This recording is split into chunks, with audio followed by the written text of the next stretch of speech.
Hannu Lehtinen, valmennuspäällikkö. Mikä sun taustatarina dartsiin on? Miten innostus tähän lajiin sai alkunsa? Mulla on vähän erilainen tarina tähän lajiin.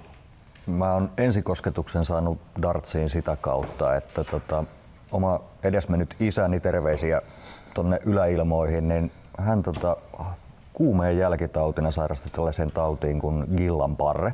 Okay. Ja häneltä halvaantui alaraajat. Ja hän opetteli dartsin avulla kävelemään. Mä oon ollut silloin 8-9-vuotias ja se on mun ensikosketus dartsiin. Ja siitä sitten kun vähän kasvoi ja ymmärsi, että mitä siinä oli oikeasti tapahtunut, niin kyllähän tää laji sitten vei heti mennessä.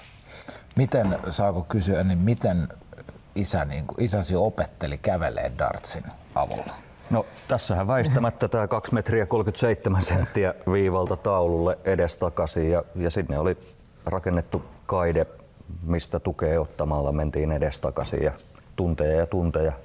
Siinä mentiin toista vuotta ees taas ja sitten taas opittiin kävelemään. Oot tosiaan valmennuspäällikkö ja dartsin heittämisestä kaikilla jonkinlainen käsitys, mutta mikä merkitys valmennuksella on dartsissa?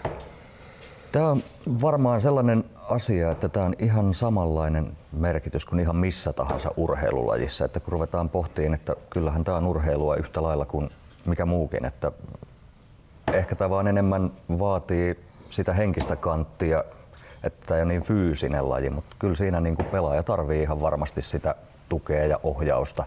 Ja varsinkin se, että tässä on ehkä sellainen pieni juttu, että liian moni tyytyy vaan heittämään tikkaa ja siihen tunteeseen, miltä se tuntuu.